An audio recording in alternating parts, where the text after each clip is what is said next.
Lalu lagi mungkin ya para brahmana atau ulama dalam pengajian untean katanya manis-manis sekali ya. Yang namanya kata-kata ibadah itu sudah luar biasa pokoknya berkatanya. Manis sekali. Ya memang yang namanya ulama itu adalah ya mohon maaf orang yang dakwah. Dakwah itu sekarang tinggallah dakwah. Artinya saya mengatakan kebanyakan ulama sekarang itu mengatakan ibadah, ahli berkata ibadah, namun bukan ahli ibadah. Tapi ulo salam mulya atur bagya wis wilahing jati nuhuni hajat-hajate leluhur Nusantara tapi uluk salam mulia. Secara umum kita melihat situasi masyarakat bangsa dan tanah air ini ya secara umum itu telah meronta, menjerit, namun bukan sakit karena pukulan dari Belanda ya, dari penjajah, namun sakit karena pukulan yang bertubi-tubi yang melampaui menurut saya kapasitas daripada tabiat atau adat bangsa Indonesia yang semula adalah gotong royong sekarang nyaris tidak ada ya. Artinya himpitan daripada iuran yang mengarah kepada kapitalisme kalau boleh ngomong, yang itu adalah merupakan topik besar pada kemerdekaan. Indonesia ingin merdeka itu adalah berprinsip anti kapitalis dan imperialis. Lah sekarang yang namanya kapitalis dan imperialis sudah merajalela atau merajalela lah di bumi Nusantara ini. Contoh sekarang yang sedang hangat itu adalah topik tapera. Lah ini kan dengan kata lain mungkin ini adalah di antara imperialisme. Imperialisme adalah hukum yang memaksa ya, hukum yang memaksa manusia mesti melakoni atau melakukan hal yang semestinya tidak harus dilakoni. Umpamanya saya mendengar orang yang sudah punya rumah ya karena warisan atau karena apa, namun kerja pada perusahaan tetap diwajibkan kena 3% atau pemotongan 3% dari jumlah gaji. Lah ini kan diantaranya impera. Impera itu ya hukum yang memaksa, hukum atau aturan yang memaksa yang sesungguhnya tidak harus namun diharuskan. Lah ini diantara lah dengan kondisi yang demikian saya meyakini rata-rata masyarakat bangsa dan tanah air telah menjerit lah. Namun akan berlari ke siapa? Ya DPR, umpamanya DPR sebagai sandaran ketika sedang pilek ya, pemilihan legislatif. Yang namanya gambar dan untean kata-katanya sangat manis, akan mengayomi masyarakat ya, akan pokoknya akan berbuat yang terbaik untuk masyarakat. Bahkan saya pernah dulu melihat yang namanya caleg itu fotonya kepalanya di bawah, artinya menunjukkan dia berani banting tulang untuk kebangkitan masyarakat, berani melarat cara kasarnya lah. Yang penting masyarakat itu bisa terentaskan dari penderitaan ya, seolah-olah koyoyoyo. Lalu lagi mungkin ya para brahmana atau ulama dalam pengajian untean katanya manis-manis sekali ya. Yang namanya kata-kata ibadah itu sudah luar biasa pokoknya berkatanya, manis sekali ya. Memang yang namanya ulama itu adalah ya mohon maaf orang yang dakwah. Dakwah itu sekarang tinggallah dakwah. Artinya saya mengatakan kebanyakan ulama sekarang itu mengatakan ibadah, ahli berkata ibadah, namun bukan ahli ibadah. Ini sudah bukan rahasia lagi ya. Mana ada sekarang ada ulama yang miskin, yang tidak kaya, dengan berbagai dalih yang namanya mobilnya mewah-mewah sekali. Itu kasus nyatanya ya, bukan rahasia lagi. Sekarang punya santri ibaratnya 100 saja kali 200.000. 100 kali 200.000 sudah berapa? Ya taruhlah. Lah kalau sudah sampai pondok pesantren umpamanya sekarang satu pondok pesantren punya santri 500 kali 1 juta sudah 500 juta. Lah ini seumpama atau 500.000 umpamanya kali 500 itu sudah 250 juta.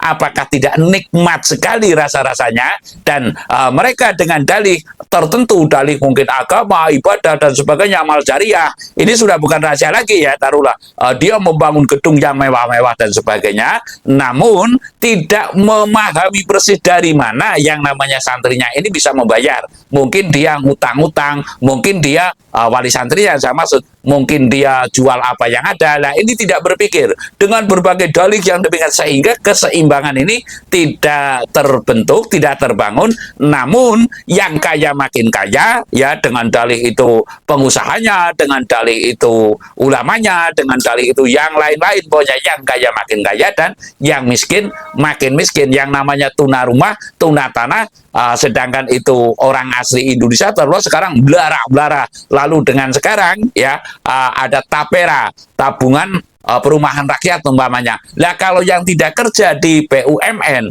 atau tidak kerja di pemerintahan umpamanya, lah itu dari mana dia akan bisa menabung? Lah dari mana dia akan punya rumah? Lah semestinya berpikir yang lebih jeli kayak pemerintahan ya. Sekarang Pak Jokowi dan sebagainya ini lebih jeli dalam berpikirnya. Saking mudahnya mau mengetaskan masyarakat karena apa? Di situ ada otoritas ya, otoriter ya, taruhlah kekuasaan, taruhlah turun secara gotong royong, yang punya batu bawa batu, yang punya tanah mengasih tanah dan sebagainya, atau tanah itu kan hanya legalitas. Pak Jokowi membuka lahan 100 hektar umpamanya untuk perumahan rakyat dan lalu dibangun secara gotong royong dan lalu diambilkan kayu dari hutan-hutan ya, yang tidak mau gotong royong taruhlah di situ tembak di tempat, ibaratnya itu lebih mulia daripada mengandalkan tabungan mungkin yang nanti hasilnya 60 tahun atau sekian puluh tahun baru punya rumah, dan itu kalau dananya tidak keseresep ya. Saya nggak mengatakan korupsi, kalau dananya tidak keseresep kan banyak itu yang namanya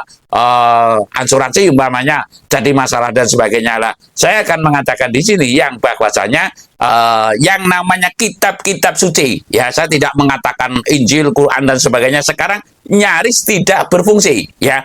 Kalau hafalan itu ya, namun marwahnya yang saya maksud, marwahnya manusia untuk takut kepada setelah membaca kitab suci banyak sekarang ya. Sekarang kita fair saja ya, membaca kitab suci hanya harapannya pingin kaya raya, ini banyak sekali lah. Bagaimana yang tidak kaya? Semestinya yang namanya hidup itu pemahamannya tidak sebatas kaya dan miskin lah. Saya akan mengatakan bahwasanya kita ya, perbaikan akhlak dunia ini hanya akan terjadi manakala ada keajaiban dan ada mujizat. Ya sekali lagi, perbaikan akhlak dunia ini hanya akan terjadi manakala ada keajaiban dan mujizat. Dan saya akan menyampaikan yang namanya mujizat kitab-kitab suci, yang namanya mujizat para nabi, para wali dan sebagainya yang punya mujizat nanti akan turun berseiringan ya, akan turun berseiringan dengan nitisnya wahyu Ratu Adil di tanah Jawa. Sekali lagi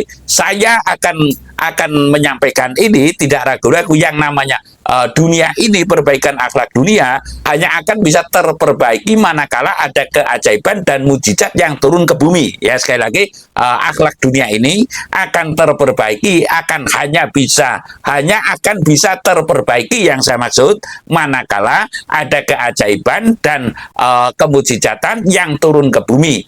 Karena apa?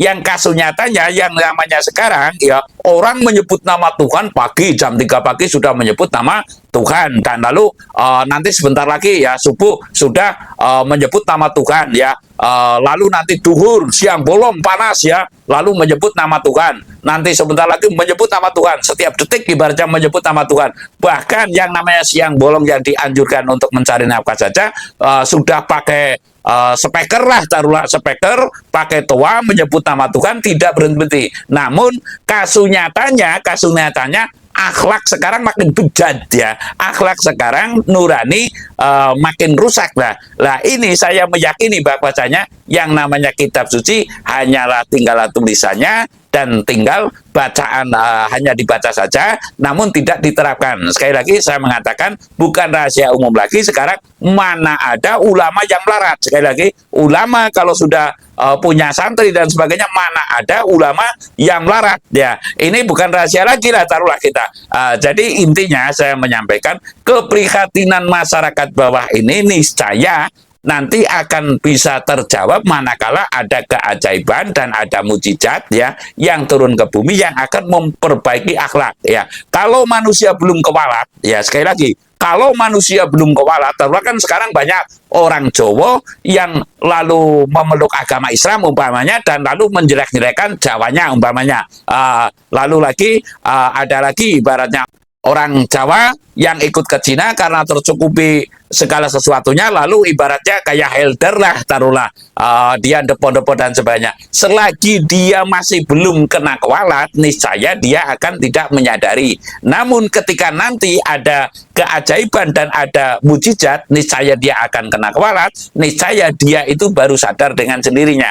Jadi prinsipnya saya menyampaikan kali ini, yang namanya akhlak dunia ini hanya akan bisa terperbaiki manakala turunnya keajaiban dan kemujizatan dari Tuhan Yang Maha Esa atau Allah Subhanahu wa Ta'ala, terserahlah, atau sing gawe urip nek cara saya itu ya yang menciptakan hidup. Lah, ini kasus nyatanya nanti hanya akan timbul yang demikian.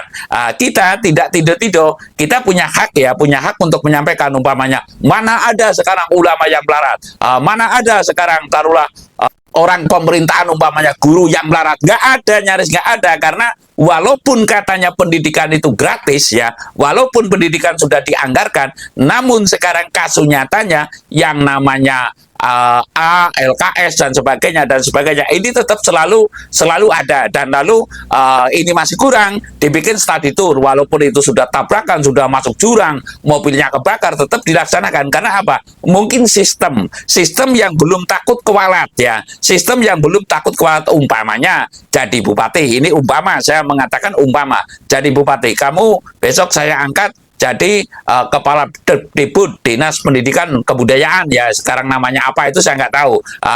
Lalu kamu mesti sok glondong pengarem-arem bulu bekti ya, taruhlah ya, mengasih hadiah lah, taruhlah. Nah, ini sistem ini otomatis karena kepala dinas ini menjadi kepala dinas itu karena upeti, lalu ke bawahnya selalu akan rentetannya itu guru, menekan guru lalu membuat aturan lagi dan sebagainya lah. Selagi ini akhlak itu belum jejak, niscaya selama-lamanya dunia ini akan demikian. Jadi prinsipnya saya meyakini bahwasanya mujizat kitab-kitab suci, mujizat para nabi akan turun seiring dengan nitisnya wahyu Ratu Adil di tanah Jawa, dan perbaikan akhlak dunia pun hanya akan timbul, hanya akan bisa terjadi manakala ada keajaiban dan kemujizatan yang akan bisa memperbaiki akhlak dunia. Saya rasa demikian. Terima kasih.